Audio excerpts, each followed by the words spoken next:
시댁 김장 때문에 이혼한 사람 알고 있는 분 계신가요? 오늘은 그 이야기를 하려고 이렇게 사연을 보내게 되었습니다. 김장 때문에 이혼한 사람이 다른 사람 이야기가 아니고 바로 제 이야기이거든요. 사람들마다 생각이 다르니 제가 잘못했다 하실 분들도 계실까봐 제 이야기를 하는 게 조금 조심스럽습니다. 저도 웬만해선 대화로 해결하고 싶었어요. 고작 김장 한번 하게 됐다고 이혼까지 결정했다면 저야말로 이혼당해도 싼 사람이고 세상에 제 편 들어줄 사람 없다는 거 잘 알고 있습니다. 저의 사연 한번 끝까지 들어봐 주시고 제가 정말 성급하고 잘못된 결정을 내렸다면 제가 잘못한 거라고 허심탄회하게 이야기해 주세요. 남편과는 2살 차이로 평범하게 맞벌이 생활하는 부부였습니다. 회사 퇴근 후에 모이는 직장인 동호회에서 남편을 처음 만나게 되었습니다.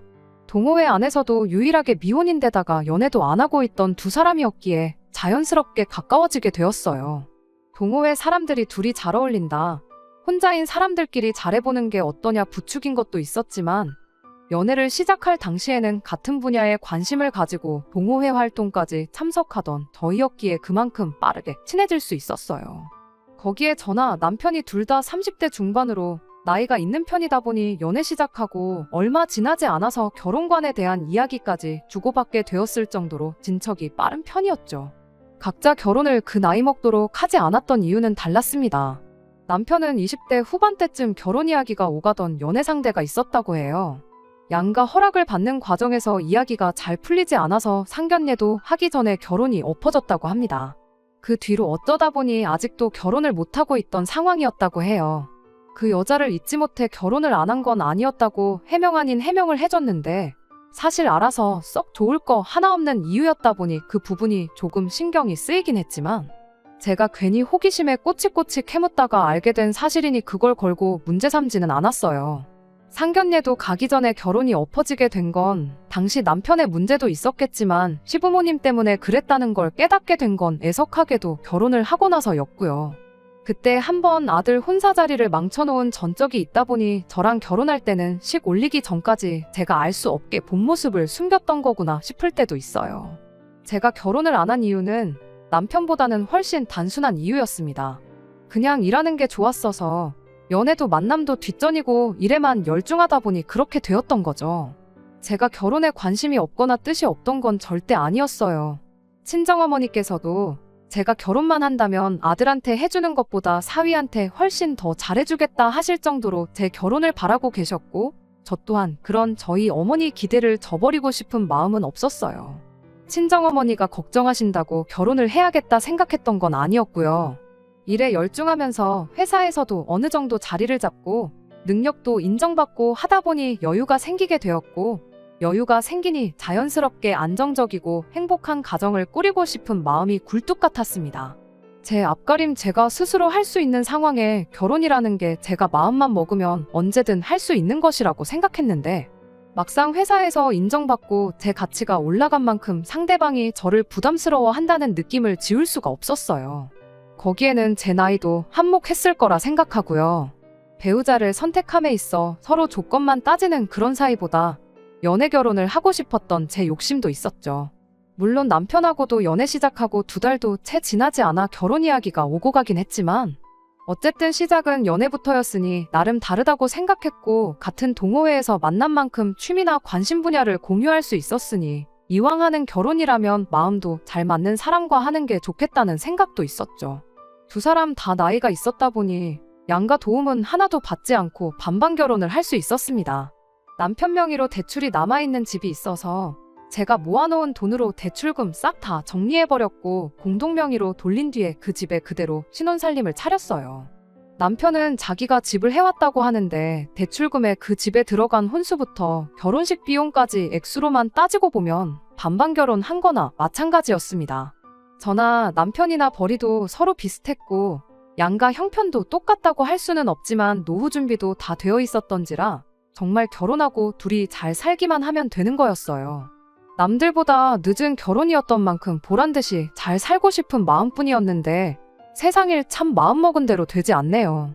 우리 아들 데려가줘서 고맙다며 간이고 쓸개고 다 빼줄 것처럼 하던 시어머니가 결혼하자마자 180도 돌변하더군요.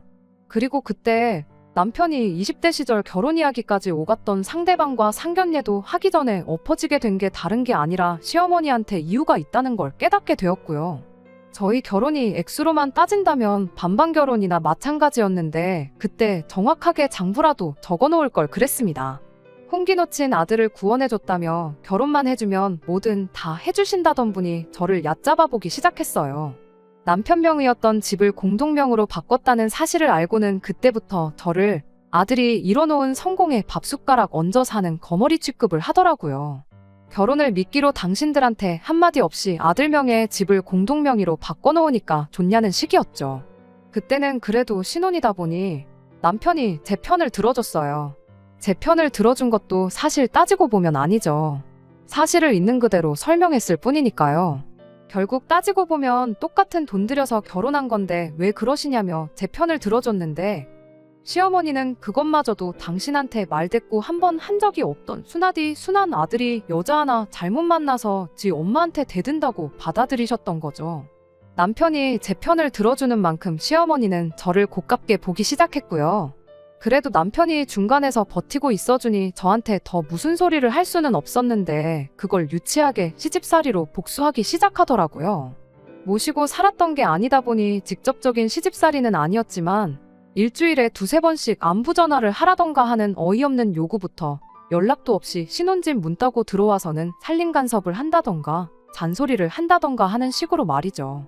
그 정도야 어떻게든 참을 수 있었는데 아들 아침밥은 잘 챙겨주고 있는지 검사하러 왔다고 아침 6시에 저희 집 문 따고 들어왔을 때는 정말 참을 수가 없었습니다. 그간 잘 참고 있었는데 아침밥 어떻게 차려주는지 검사하겠다는 말에 쌓여있던 게 터져버렸네요. 맞벌이 하는데 아침밥은 왜 저만 차려야 하느냐고 말대꾸를 했어요. 시어머니도 보통 분은 아니었던지라 며느리가 말대꾸를 한다며 바로 큰 소리가 터져나왔고 아침 대바람부터 시어머니랑 대판 싸우기 직전까지 갔었죠. 남편이 어떻게 시어머니도 말리고 저도 말리고 해서 그날 아침은 잘 넘어갔는데 그날 퇴근한 남편이 그래도 그렇지 그게 며느리가 시어머니한테 할 태도냐. 엄마가 틀린 말 한 것도 아닌데 뭐가 그렇게 불만이냐며 저한테 한마디 하더라고요. 출근 늦을까봐 자기가 나서서 말렸던 거지 그게 아니었으면 시어머니한테 욕 한 사발 먹게 내버려 뒀을 거라고 하는 겁니다. 저는 아침 안 챙겨 먹어도 그만인 사람이에요. 실제로 결혼하고 나서 남편이 아침 안 먹고 나가면 힘이 안 난다고 해서 몇 번 차려주긴 했는데 밥상 다 차려놨다고 해서 저도 같이 밥을 먹거나 한 건 아니었거든요. 아침엔 저도 출근 준비하느라 바쁘다고 아침은 알아서 챙겨 먹으라고 몇 번 이야기도 했었고 도무지 혼자서 밥을 먹을 생각은 없어 보여서 전날 저녁에 전자레인지에 돌려먹기만 하면 되도록 준비해주기까지 했었습니다. 전자레인지에 돌리기만 하게 준비해준 것만 해도 감지덕지 해야 할 사람이 아침밥은 당연히 내가 차려주는 거고 시어머니 말이 틀린 게 없다고 엄마 편을 들고 있으니 엄청 서운하더라고요. 그래서 그때 처음으로 부부싸움을 하게 되었습니다. 남편과는 냉전 상태로 거의 3일 정도 말 한마디 주고받지 않을 정도였는데 그 싸움을 친정어머니가 대신 말려주셨어요. 제 딴에는 너무 속상해서 신세 한탄이라도 하려고 친정어머니한테 전화를 했었습니다. 세상에 무조건적으로 제 편을 들어주는 건 역시 내 가족밖에 없구나 싶었어요. 하지만 어머니께서는 그렇다고 평생 남편하고 말 한마디 안 하고 지낼 건 아니지 않냐며 적당한 타이밍에 화해를 하라고 조언을 해주셨어요. 어머니랑 아내랑 싸우면 중간에서 새우등 터지는 게 남편이라고. 저희 아버지도 할머니 문제로 어머니 속을 많이 썩였다고 하시면서 먼저 화해의 손길을 건네보라 저를 설득하셨죠. 제가 직접적으로 미안하다고 하지는 않았지만 어찌저찌 화해는 했습니다. 남편도 불편했던 게 이만저만이 아니었다 보니 꽤나 이성적으로 나왔고요. 화해한 뒤에는 확실하게 짚고 넘어갈 건 짚고 넘어가자 했어요. 시어머니한테 우리 반반 결혼했으니 간섭하지 말아달라고 해달라는 그런 거창한 것까지는 바라지도 않았습니다. 다만 우리끼리라도 가사일이나 등등해서 공평하게 하자고 했죠. 제가 아침밥을 차려주는 만큼 남편도 집 청소라든지 빨래라든지 하는 다른 일들을 도맡아서 하는 식으로 말이죠. 남편도 흔쾌히 그러겠다 했고요. 그렇게 화해한 후에도 시어머니가 몇 번 아들 아침밥 검사한다고 몇 번을 더 찾아오셨는데 원하는 대로 제가 아침밥 차려주고 있는 모습을 봤을 땐 흡족해 하셨는데 남편이 그만큼 집안일을 하게 되었다는 사실을 알게 되니 그건 또 언짢아 했습니다. 그리고 나선 결혼 후 맞는 첫 명절에는 집안 제사를 부활시키더군요. 명절날 제사 음식 해야 되니까 새벽바람부터 오라는 말에 남편도 어이가 없었는지 우리 집이 언제부터 제사를 지냈냐고 따지기까지 했어요. 모처럼 연휴인데 쉴 만큼 쉬다가 느즈막히 시댁 가서 점심 먹고 집에 올 계획이었는데 새벽 일찍부터 가자니 남편도 가기 싫었던 거고요. 시어머니는 이제 너도 결혼했는데 조상님 덕 좀 보려면 제사를 지내야지 않겠냐 하시는데 그 전에는 조상님 덕 안 보고 멀쩡히 잘 사시던 분들이 이제 와서 저러는 게 누가 봐도 저한테 일 시키고 싶어서 그러는 거라는 걸 단번에 알 수 있었죠. 막상 제사 시작하니 지방도 쓸 줄도 모르고 상 차리는 방법도 제사 절차도 아무도 몰라서 제사도 제가 옆에서 이것저것 알려주면서 해야 했네요. 저희 집이 제사를 거의 FM대로 지내는 집이었다 보니 시댁 제사가 힘들 것도 없었습니다. 솔직히 음식하는 것도 결혼 전에 명절 때마다 매번 하던 일이라 힘들 것도 없었고 음식은 넉넉하게 한 만큼 집에 가져가면 그만이었으니 그냥 하루 고생해서 연휴 내내 먹을 거 걱정 없이 편하게 보낼 수 있겠다는 생각이었거든요. 명절 제사를 부활시켜도 스트레스 하나를 받지 않는 모습을 보니 시어머니는 시어머니대로 약이 바짝 올라서 겨울 다가오니 이젠 김장을 부활시키더라고요. 남편 포함해서 시댁이 김치를 그렇게 좋아하는 편도 아니고 그래서 한 20년 전부터는 김치를 쭉 사서 먹어왔다고 하는데 저 고생 한번 시키겠다고 여태 안 하던 김장까지 부활시킨 거예요. 명절도 그렇고 김장도 그렇고 솔직히 저 힘든 일 좀 시켜보겠다고 시어머니가 스스로를 힘들게 하고 있는 것처럼 보여서 그때쯤부터는 시어머니가 다 안쓰러울 지경이었습니다. 귀찮고 번거롭고 하기 싫은 거야 당연하지만 시어머니도 일을 같이 해야 하는 것들이잖아요. 여태 안 하고 지내던 걸 다시 시작하면서까지 제가 고생하는 모습을 보겠다는데 그때부턴 저도 그냥 적당히 맞장구 좀 쳐주자 하는 생각까지 들었어요.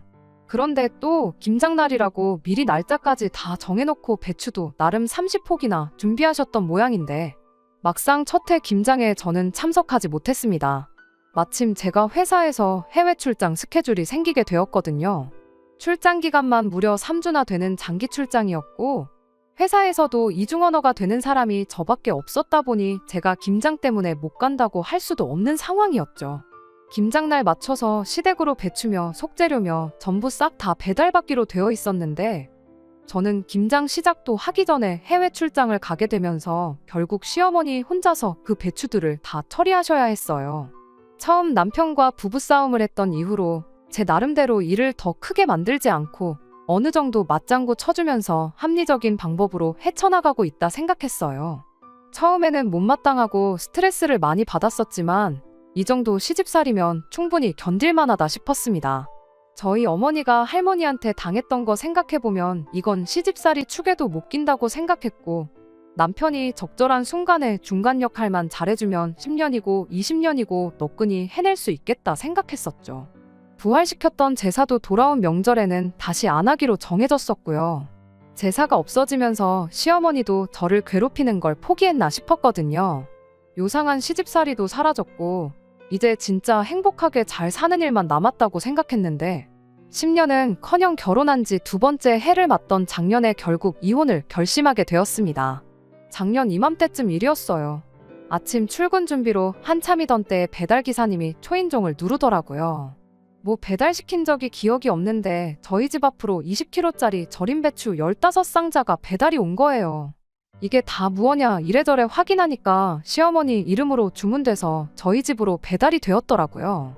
도대체 무슨 상황인가 파악도 되기 전인데 남편은 회사 늦겠다고 먼저 출근해버리고 배달기사님한테 도로 가져가시라고 해봐도 배달 주문대로 똑바로 왔는데 이 무거운 걸 다시 다 가져가란 소리냐며 난색을 표하고 있고 이러다간 저도 출근이 늦겠다 싶어서 낑낑거리면서 상자들 다 집안에 들여다놓고 출근을 했습니다. 배달기사님이 집 안까지 옮기는 걸 도와주시긴 했는데 15상자나 되다 보니 시간이 꽤나 많이 걸렸고 결국엔 지각까지 하게 되었죠. 출근길에 시댁에 곧바로 전화를 했죠. 시어머니는 지난번 김장에 제가 출장 때문에 참석하지 못했던 걸 두고 그게 다 네 업보라고 하면서 작년에는 편하게 김장 안 했으니까 올해는 네 차례라고 저보고 혼자서 김장을 하라고 배추를 보냈던 거예요. 당연히 저랑 사전에 이야기된 적 없었고 어이가 없을 뿐이었죠. 한 상자에 배추가 6개에서 10개 사이로 들었다는데 계산해보면 못해도 100포기는 되는 거잖아요. 그 와중에 시어머니는 네 편하라고 절인 배추로 보냈으니까 시간 잡아먹는 것 없을 거라고 수고하라고 하더군요.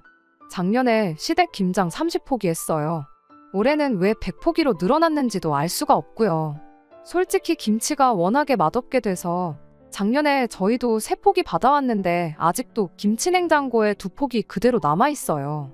시댁에서 남은 27포기는 어쨌는지 제 알바가 아니었지만 100포기 이거 다 담근다 치더라도 보관할 장소나 있겠나 싶더라고요. 시어머니가 작정하고 배추를 보냈는데 안 한다고 말해봐야 그냥 넘어갈 것처럼 보이지도 않았고 출근길 만원 지하철 안에서 시어머니랑 싸우고 싶지도 않았어요. 그래서 알겠다 대답하고 곧바로 아침 난리통에 혼자 출근해버린 남편한테 전화를 해서 어떻게 잘 좀 해결해보라고 부탁을 했죠. 남편은 제 부탁에 알겠다고 대답을 했고 뭐 어떻게든 되겠구나 싶었어요. 환불을 하든 시어머니도 와서 같이 돕든 어떤 식으로든 말이죠. 회사 도착해서도 엄청 신경이 쓰이긴 했는데 남편한테 전화를 해도 바쁜 건지 전화를 받지 않았고 아무쪼록 잘 해결되길 바라는 것 말고는 할 수 있는 게 아무것도 없었습니다. 그리고 점심에 친정어머니한테서 전화가 걸려왔어요. 그리고 그 순간 이혼을 결심했죠. 친정어머니는 전화로 대뜸 니네 뭐 식당이라도 하나 차리기로 했냐면서 배추가 이게 다 뭐냐고 물어오셨어요. 어머니가 어떻게 알고 계시냐고 곧바로 물었죠. 대답하시기를 아침에 박서방한테 장모님이 담가준 김치가 먹고 싶다고 전화가 왔었답니다. 재료며 필요한 건 집에 다 있으니 담가만 주시면 된다고 했는데 어머니는 기껏해야 배추 한두 포기 생각하시고 왔는데 쌓여있는 박스들 보고 놀라서 전화를 하셨던 거예요. 저 출근하고 나서 무랑 고춧가루, 파 이런 것들도 다 배달이 왔었나 보더라고요. 그 박스들이 현관문을 막고 있어서 집에 들어오는 것부터 애를 먹으셨다는데 어이가 다 없더라고요. 시댁 김장을 다른 사람도 아니고 장모님한테 떠넘기는 게 말이나 되는 소리인가요? 재료랑 이런 게 다 있다고 연락을 드렸던 걸 보면 남편도 시어머니가 우리 집에 배추 말고도 다른 김장 재료들을 배달시킬 거라는 걸 미리 알고 있었다는 소리나 마찬가지잖아요. 그 길로 어머니한테 아무것도 하지 말고 집에 가만 계시라고 하고 회사에 말해서 반차내고 집으로 향했습니다. 집으로 가는 길에 남편한테 전화를 주거라고 했는데 한 번을 받질 않더라고요. 무슨 일이 일어날지 다 알고 있으니 안 받는 게 뻔했죠. 그래서 제가 회사로 전화를 해서 남편 바꿔달라고 연락까지 하게 되었네요. 남편도 제가 전화를 회사로 걸 줄은 생각도 못했는지 제 전화 받고 엄청 놀라더군요. 상황이 불리해지니까 한다는 소리가 작년에 어영부영 김장 안 하고 그냥 넘어가지 않았냐고 하면서 이번에는 당연히 제가 할 차례고 제가 할 생각이 없으면 장모님이라도 대신 하는 게 맞지 않겠냐는 겁니다. 내가 못한다면 못하는 거고 안 한다면 안 하는 거지. 시댁 김장을 왜 우리 엄마가 해야 되냐고 말도 안 되는 소리 하지 말라고 했어요. 남편이 한다는 소리가 작년에 시어머니가 김장을 해줘서 우리가 편하게 김치를 먹을 수 있지 않았냐고 합니다. 그에 비해 장모님이 우리한테 배추 한 쪽이라도 주신 적이나 있었냐며 배추값이며 재료비까지 다 시어머니 돈으로 계산한 건데 그깟 김치 좀 담가주는 게 뭐 대수냐고 큰 소리를 치더라고요. 그렇게 옥신각신하던 사이에 저는 집에 도착했어요. 말도 통하지 않는 놈하고 대화해봐야 끝도 안 나겠다 싶으니 전화 끊어버리고 집에 돌아가자마자 제 짐부터 챙기기 시작했습니다. 웬만하면 친정어머니도 사위 편을 들어주셨을 텐데 이 상황이 말이나 되는 상황이냐며 제 짐 챙기는 것부터 도와주셨어요.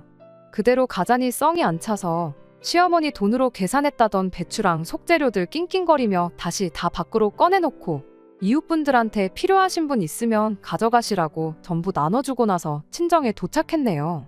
그날 남편은 저한테 전화 한 통도 하지 않았습니다. 알고 보니 괜히 퇴근 후에 집에 왔다간 잡혀서 강제로 김장에 동원될 걸 걱정했었는지 그날 퇴근은 시댁으로 했었던 거죠. 그 덕에 저는 한층 더 수월하게 이혼을 결심할 수 있었네요. 그나마 시어머니와 저 사이에서 내 편을 들어주는 사람이라고 생각했는데 그건 눈 가리고 아웅이었을 뿐. 자기 엄마가 며느리 기강 잡기 위해서라면 장모님한테 시댁 김장을 대신 하라고 시킬 정도로 팔이 안으로 굽어있는 사람이라고는 제가 생각도 못했던 거죠. 그리고 그런 사람의 어디 뭐를 보고 이걸 용서해주고 넘어가겠어요? 다다음 날이 되어서야 제가 김장 재료들은 다 이웃들 나눠줬고 저는 짐 싸서 친정 가 있는 걸 알게 된 남편이 그제서야 상황이 걷잡을 수 없게 되었다는 걸 느꼈는지 사과를 해왔는데 하루 늦은 덕분에 저는 오만정이 다 떨어져서 이미 이혼을 결심한 상황이었어요. 남편한테 다른 말은 안 하고 네 대출 대신 갚아준 거 이자까지 쳐서 도로 가져오고 혼수로 해간 것들은 내가 사갔을 때 들어간 비용 그대로 만들어 놓으라고 했습니다. 결혼 비용은 인심 써서 반반 낸 걸로 쳐줄 테니 그 비용도 마련해 놓으라고 했어요. 다른 건 몰라도 신혼집 대출 갚아주면서 공동명의로 해놓았던 것만큼은 정말 조상님이 도왔다고밖에 설명이 되질 않네요. 우여곡절이 있었지만 결국 올해 여름에 완전히 부부 사이 정리하고 깔끔하게 이혼했습니다. 그 와중에 배춧값이랑 김치 재료값 타령하는 시어머니 보니까 저는 어떻게든 그냥 넘어가지 않고 빨리 이혼해버린 걸 정말 잘했다는 생각뿐이에요. 그 아끼는 아들, 20대 때는 결혼 상대랑 파혼까지 시키더니 30대 때는 이혼까지 시킨 대단한 시어머니입니다. 물론 시어머니 혼자만의 잘못은 아니죠. 그 나이 먹도록 똥오줌 못 가리고 무작정 엄마 편 들고 있는 남편도 잘못이 있어요. 그러니 앞으로 어떻게 살든 관심 하나 없습니다. 그래도 아무쪼록 이 이혼을 계기로 엄마 편 들어봤자 자기 인생에 도움될 거 하나도 없다는 것 정도는 배웠으면 싶네요. 그렇지 않으면 남편의 미래에 기다리고 있는 건 또 한 번에 파혼이나 이혼이 될 거라는 건 안 봐도 뻔한 일이니까 말이죠. 끝까지 들어주셔서 감사합니다. 오늘의 사연은 여기까지입니다. 구독과 좋아요, 알람 설정 부탁드리고 더 좋은 사연으로 다시 찾아뵙겠습니다. 감사합니다.